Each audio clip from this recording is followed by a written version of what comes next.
Everybody, it's Scott Leckie from Democracy Tomorrow.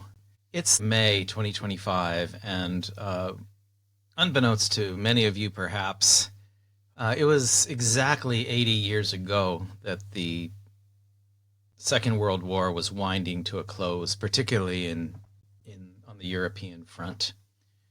Holland, where I lived for many years, where I'm a citizen of, in fact, was liberated precisely the 4th of May, 1945.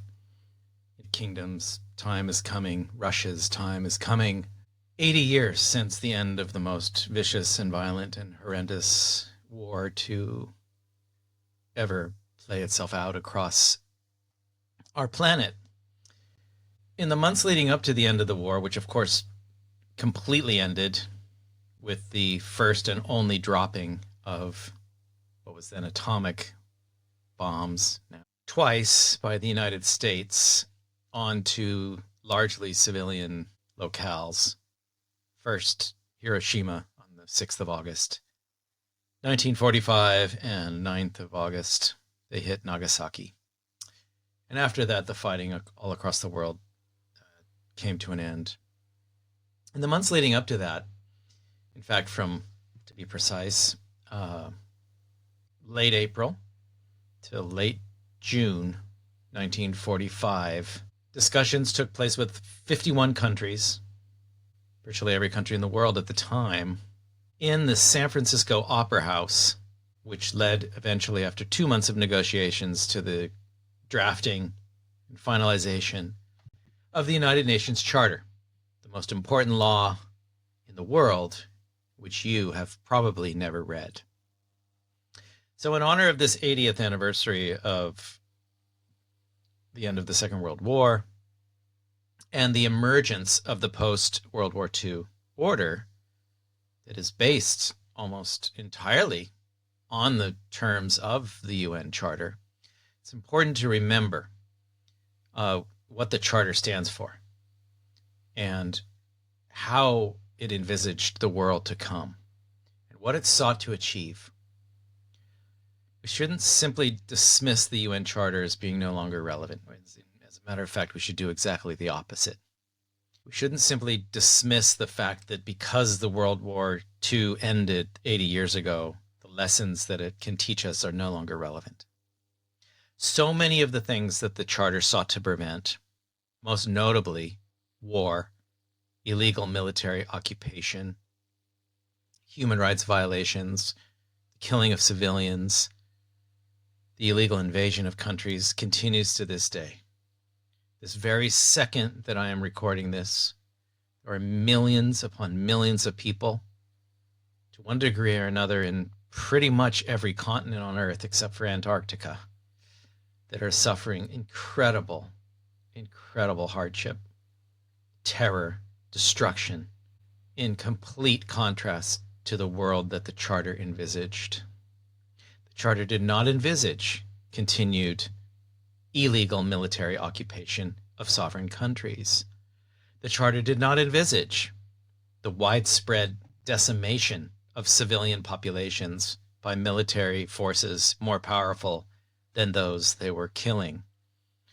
It did not envisage the illegal invasion and breaching of internationally recognized borders. They did not envisage that those committing such crimes, and worse, would, in all likelihood, never be held accountable for those crimes. 3 years after the UN Charter, of course, the world adopted not only the Genocide Convention, which envisaged the end of genocide once and for all, because of the genocide that was carried out by Germany against the Jewish people. That was the origin of the incredibly important Genocide Convention of 1948, which sought to prevent genocide ever occurring again. Well, I think we all know that it has not succeeded in its aims. 1948 also saw, of course, the adoption of the Universal Declaration of Human Rights on the 10th of December, An incredible document, which I also urge you very strongly to read. Particularly those of you who do not have considerable faith or knowledge, but particularly faith and belief in the international legal order. Every single one of the articles in the Universal Declaration on Human Rights applies to you and your family and your loved ones and people on your street, people in your town, people in your country, people in your region, and people everywhere across the world. All of the rights contained in the 30 articles comprising that incredibly important document apply to you. If you don't have an adequate job that pays you enough to get yourself decent health care and decent living conditions and sufficient food, your rights are being violated under the Universal Declaration. Those rights belong to you, and your government is duty-bound to secure those rights for you. It's not something for some people somewhere else. It's for you. So whether you're living in Sao Paulo or San Antonio or Stockholm or Belarus or India or the Philippines or Kiribati or Tuvalu or the Marshall Islands or Hawaii or anywhere else, every single one of the rights in the Universal Declaration is there for you. The right to health care, the highest attainable level of health, the right to adequate housing, the right to a free and speedy trial, the right to life, the right to human dignity, the right to Social Security, the right to so many other things are accorded not to other people in other places, but to you. They're your rights. So in this 80th year, when we're pondering the end of that horrendous war, which should have never happened, but we all know why it happened and we all know how it came eventually to an end. Let us remember the people who died unnecessarily and who were injured unnecessarily and whose properties were stolen and taken and destroyed unnecessarily throughout all corners of the world where the fighting took place between what they called the Allied forces and the Axis powers. Let's think back to the beginning negotiations that led eventually to the UN Charter. As it turns out, I didn't even realize this when I started my life as an international human rights activist. My grandfather, Arthur Bernard Leckie, was actually in charge of security for the founding meeting of the United Nations. He was playing some sort of role behind the scenes, which I've written about extensively in a book about him called Shrewd Little Sleuth. He was there. My friend Omar's great uncle was there, representing, heading the delegation from Lebanon. And what went on in those meetings and before, on the periphery as well, would really surprise you, given what we got in the end. I just want to make one point here. The idea of world citizenship, the idea that everyone could have the same nationality and that governance of the world would not depend on all of the world's nation states alone, but would actually be done by a world government, was discussed at length during the negotiations in San Francisco. So much so, in fact, imagine this, 6 U.S. states, 6 of the 48 states at the time, Alaska and Hawaii came later, 6 of the U.S. 48 states agreed to fully accept the powers and roles of a world government if that was the eventual outcome of the discussions in San Francisco. It obviously didn't turn out that way. But just to give an impression of what was going on at that time, that there were that many states that were ready to go in that direction and accept and embrace the idea of world citizenship. So it's important to remember that and to let us also be extremely cognizant of the fact that in the lead up to World War I, another war which should have never happened, it took that war to create what was created in its aftermath, the League of Nations. Had World War I not happened, there would have not been a League of Nations, driven largely by the U.S. president at the time, Woodrow Wilson. And of course, never subsequently ratified because of the opposition within the U.S. Senate. A sentiment that exists to this very day. Just look at the United States' position on international criminal law.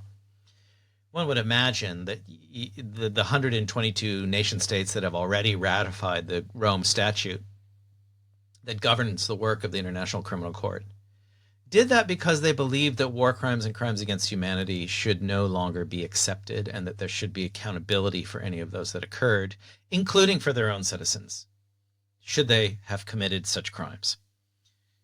That's just one point. I will make subsequent points in later episodes.